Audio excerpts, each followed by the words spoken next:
Assalamualaikum warahmatullahi wabarakatuh.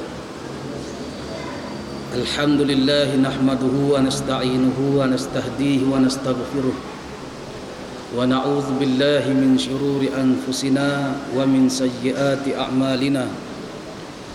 Man yahdihillahu fala mudilla lahu wa man yudlilhu fala hadiya lahu. Asyhadu an la ilaha illallah wa asyhadu anna Muhammadan abduhu wa rasuluh. Allahumma salli wa sallim wa barik ala Muhammad wa ala alihi wa ashabihi ajma'in, amma ba'd. Sebagaimana yang kita ketahui bahawa kita berada di bulan Ramadan, dan bulan Ramadan ini disebut juga sebagai Syahrul Quran. Ramadan juga disebut sebagai Syahrul Doa, dan bulan Ramadan juga disebut sebagai Syahrul Jihad. Syahrul Quran artinya bulan Al-Quran, sebagaimana yang Allah Ta'ala sebut di dalam Al-Quran, Syahrul Ramadan allazi unzila fihi Al-Quran hudan linnas wa bayyinatin minal huda wal furqan. Bulan Ramadan ialah bulan yang diturunkan di dalamnya Al-Quran, yang menjadi petunjuk kepada manusia dan merupakan keterangan kepada petunjuk. Dan Al-Quran juga merupakan Al-Furqan, iaitu pembeza di antara hak dan batil. Ini kita melihat bagaimana fungsi Al-Quran. Al-Quran yang diturunkan pada bulan Ramadan ini, fungsinya ialah merupakan petunjuk kepada manusia. Sebab itu bila manusia lari daripada petunjuk, maka manusia akan buntu untuk menemui tempat yang hendak dituju. Contoh, kita tengok signboard,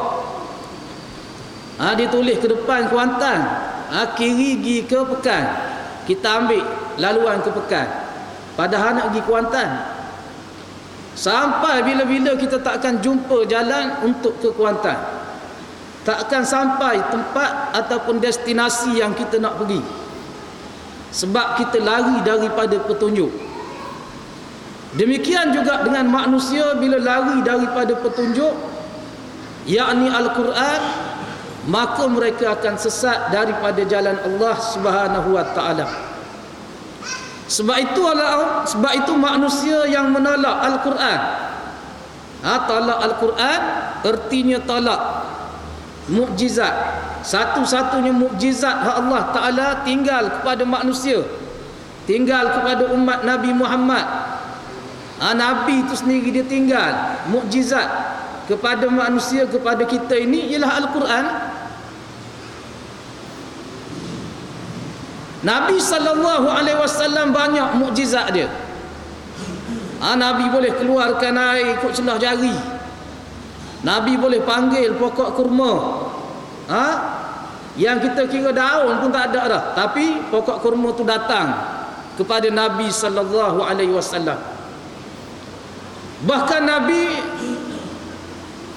hadiri peristiwa Isra' Mi'raj, undangan daripada Allah yang merupakan mukjizat kepada Nabi. Semua itu mukjizat. Dan sebab tu kalau kita tengok dalam peristiwa Isra' Mi'raj, bila Nabi cerita kepada penduduk Mekah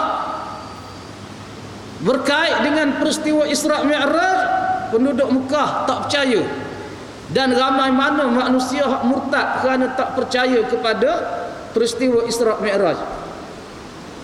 Padahal peristiwa Isra' Mi'raj itu mukjizat. Dia tolak mukjizat, maka rosak akidah mereka. Demikian juga dengan Al-Quran.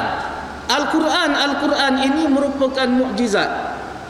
Bila ada orang tolak Al-Quran, maka boleh merosakkan akidah mereka.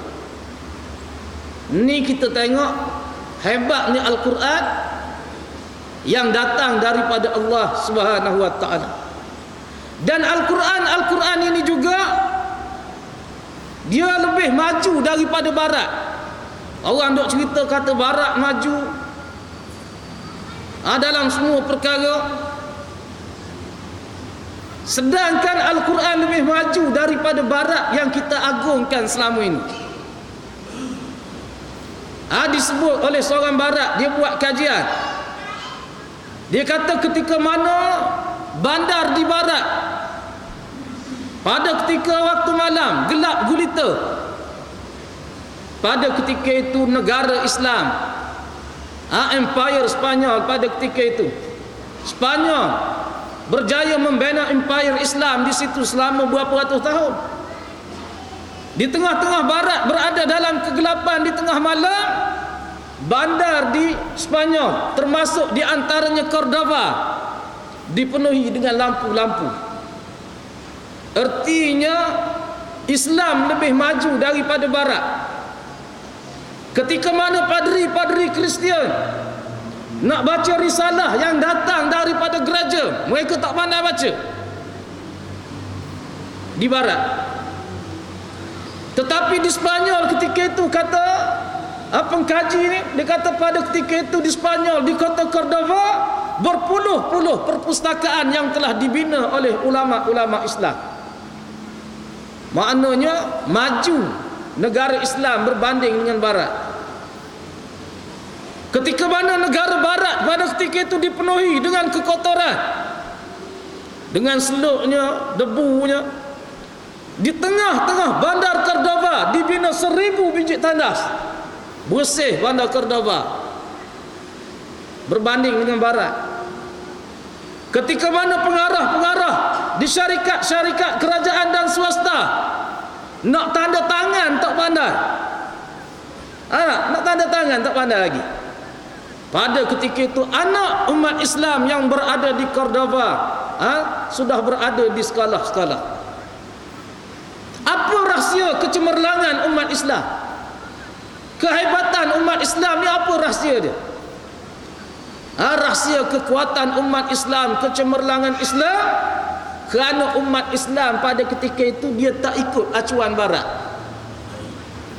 Umat Islam pada ketika itu dia ada acuan dia tersendiri, iaitu Islam, iaitu Al-Quran acuan dia.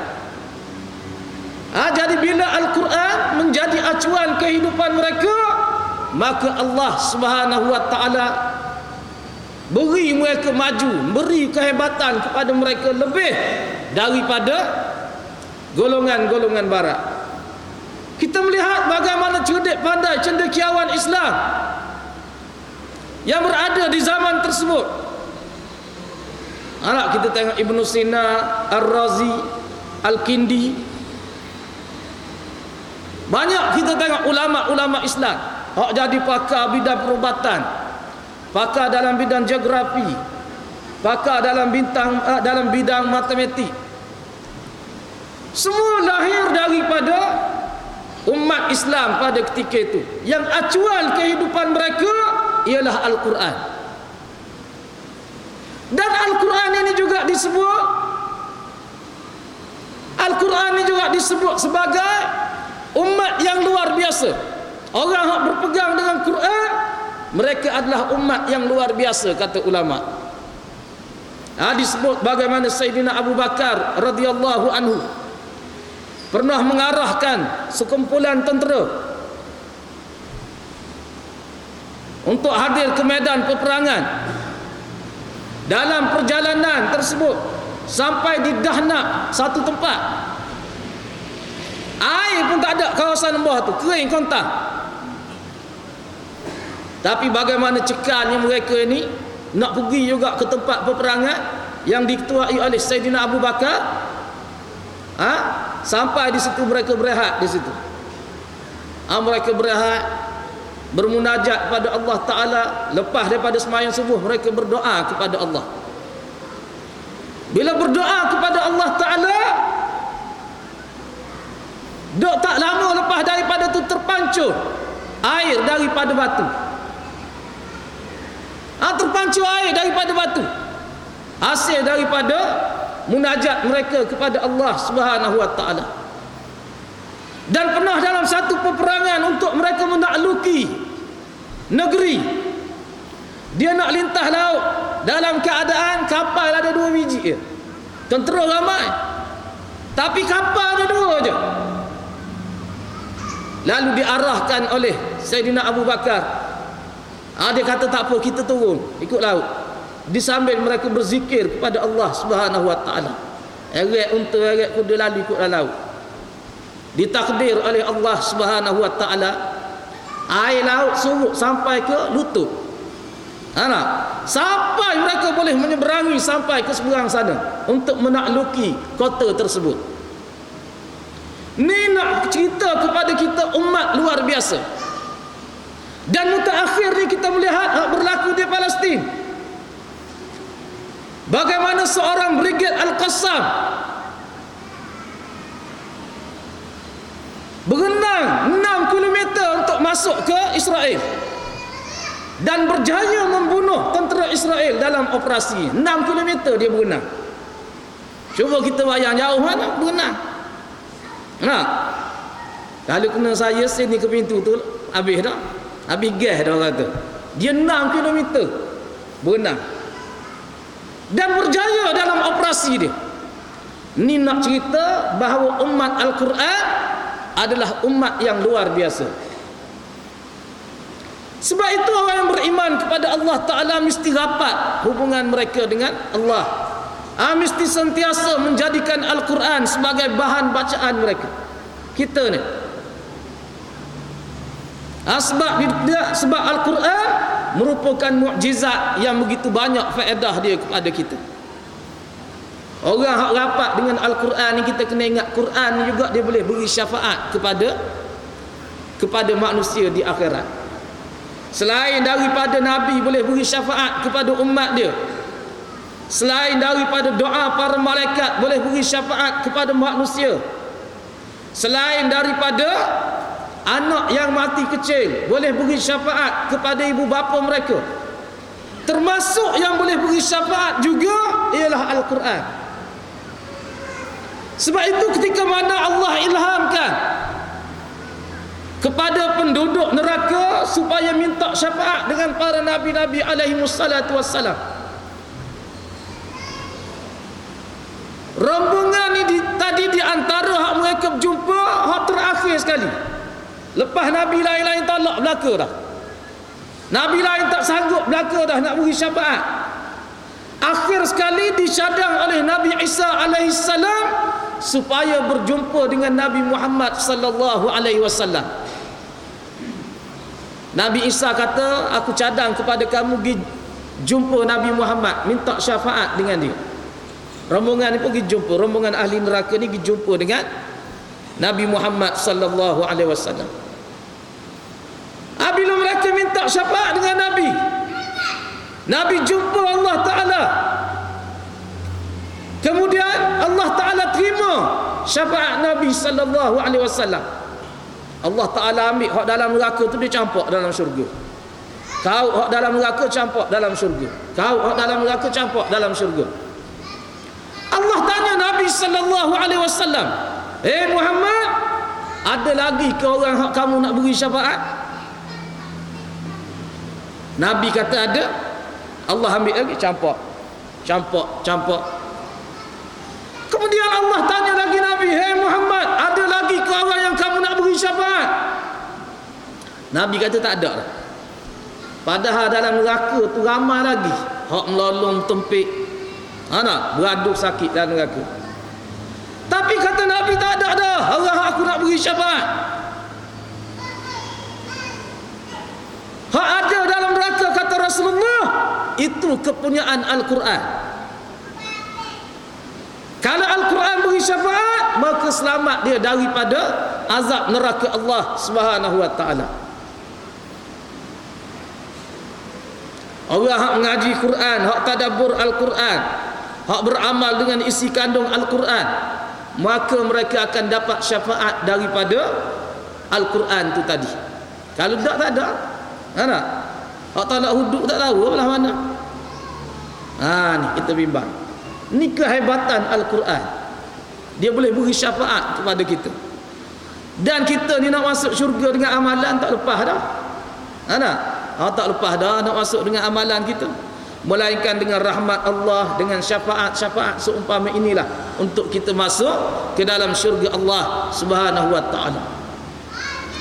Yang kedua yang disebut juga bahawa bulan Ramadan ini sebagai syahrul doa, bulan berdoa.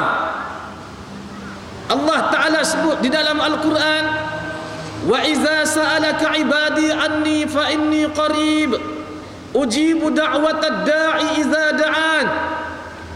Apabila hamba-Ku bertanya tentang aku kepada kamu, hai para malaikat, kamu jawab fa inni qarib, sesungguhnya aku ni hampir. Allah Ta'ala ajar malaikat, sebut aku ni hampir. Ujibu da'watad da'i, aku sahut seruan orang yang berdoa apabila mereka berdoa. Ni nak cerita kepada kita, bulan Ramadan ni bulan Allah Ta'ala terima doa. Ramadan. Sebab tu kalau kita tengok ayat puasa, ya ayyuhallazina amanu kutiba alaikumusiyam kama kutiba alal ladzina min qablikum la'allakum tattaqun. Ayat ni habis sampai tattaqun tu disambung dengan ayat wa iza sa'alaka ibadi anni fa inni qarib. Disambung dengan ayat ni sampai la'allahum yarshudun. Lepas tu disambung pula dengan ayat puasa. Artinya bab doa ni duk tengah antara ayat-ayat puasa. Jadi nak gambar kepada kita bahawa Allah Ta'ala terima doa kita pada bulan Ramadan. Allah Ta'ala terima. Allah Ta'ala tak sebut aku mendengar doa orang-orang yang mendengar, tak. Tapi Allah Ta'ala kata aku hampir dengan mereka, aku sahut doa mereka. Bulan Ramadan.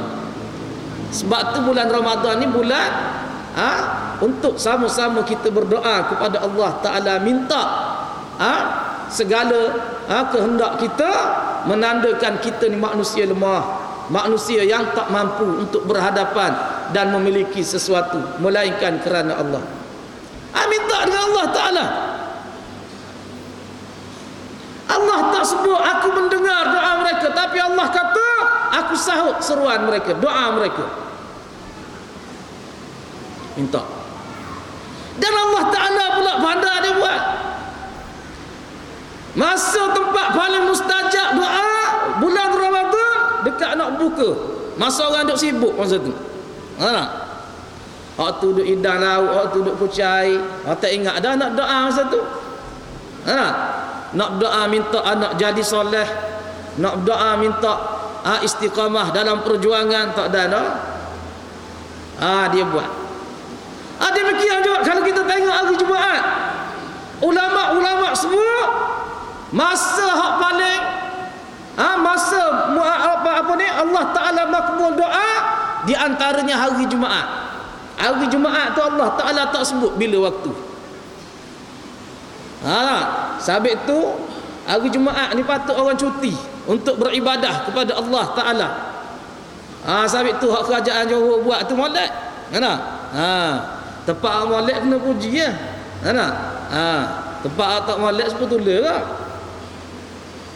Jadi hari biasa, hari Jumaat, hari tempat untuk kita berdoa. Dan Allah Ta'ala tak sebut masa bila Allah Ta'ala makbul doa hari Jumaat. Tak ada lah dia kata lepas asar ke lepas garik ke, tak ada. Sebab kalau Allah Ta'ala sebut, dia tahu dah buat-buat ni hari Jumaat, Jumaat pun dia tak semayang, dia pakat tumpu lepas asar situ.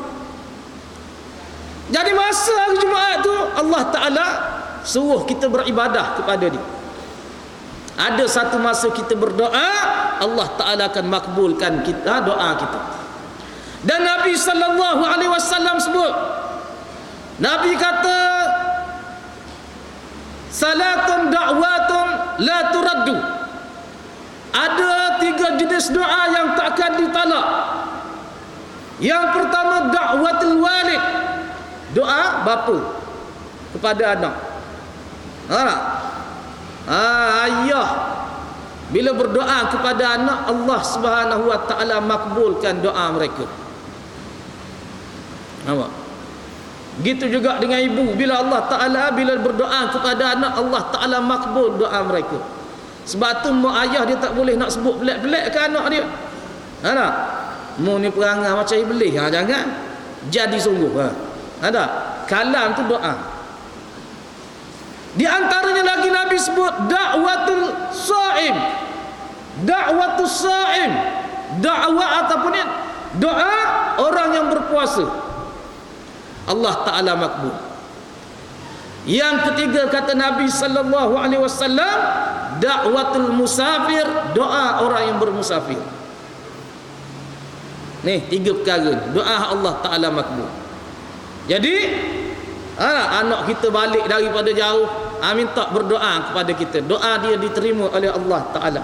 Saudara mara kita mari rumah kita, minta dia berdoa kepada kita, sebab doa mereka diterima oleh Allah Subhanahu wa Ta'ala, tak ditolak.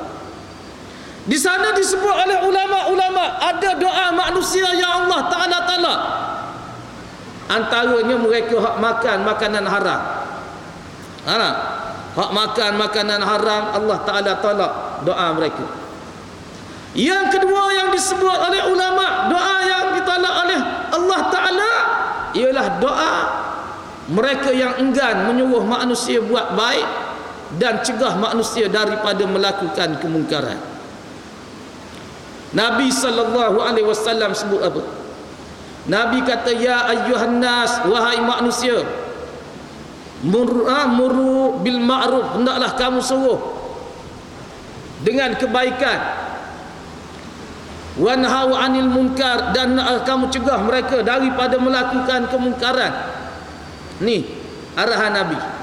Kita kena suruh orang buat baik, kita kena cegah orang daripada melakukan kemungkaran.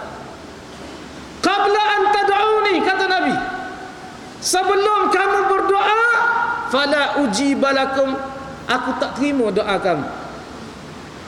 Maknanya kalau ada kemungkaran kita tak cegah, kita tak suruh orang buat baik, kita buat tak tahu je. Nabi kata, anak ni, qabla an tad'uni, sebelum kamu berdoa kepada aku tak layan doa kamu.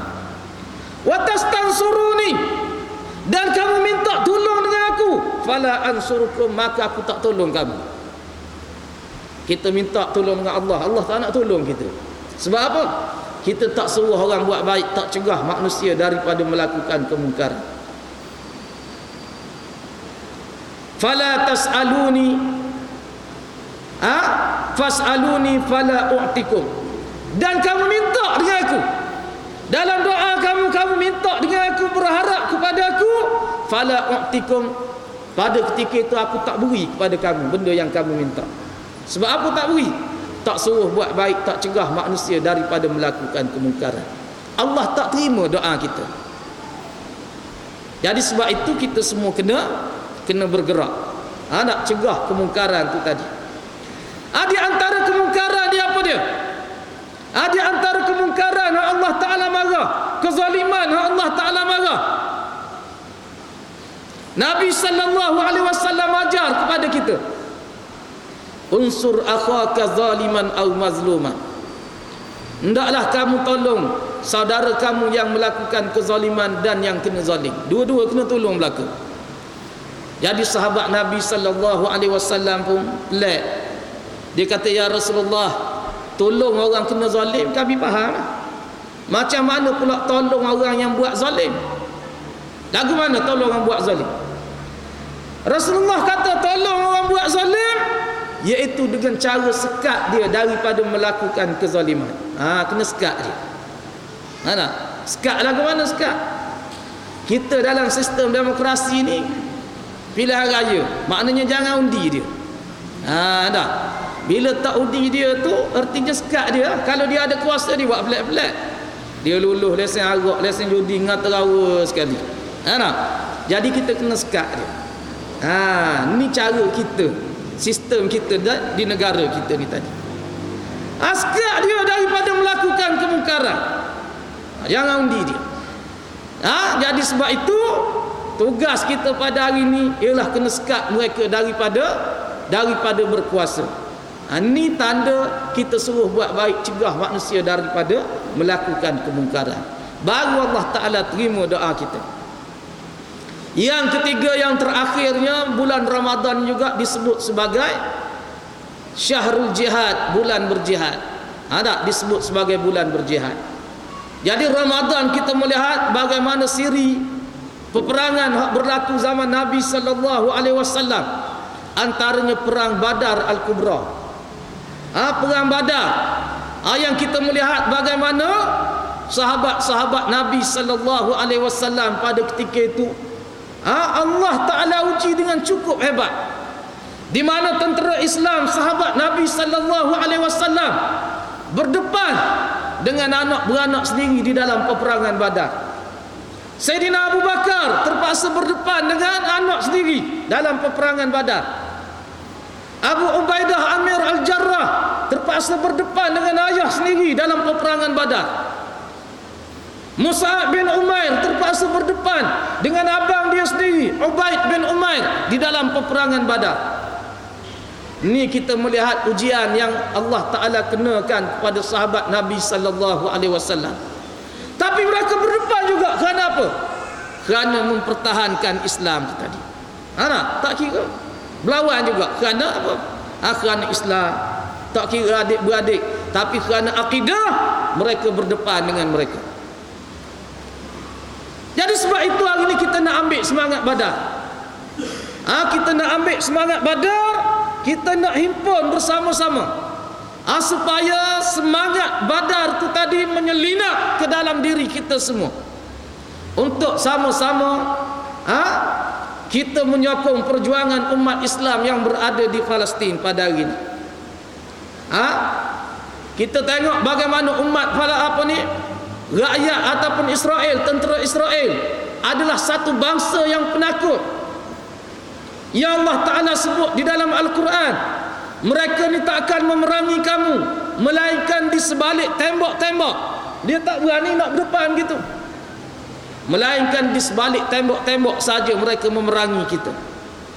Berbeza dengan tentera Hamas yang ditanam dengan akidah, yang ditanam dengan keyakinan iman dan Islam.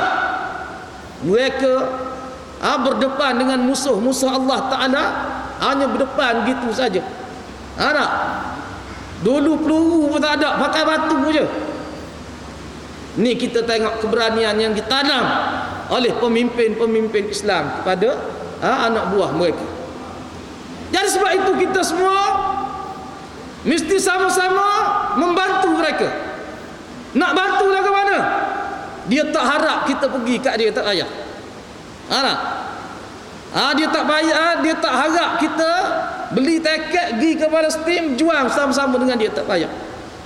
Dia minta supaya kita berdoa kepada mereka, minta berdoa kepada Allah supaya mereka mencapai kemenangan.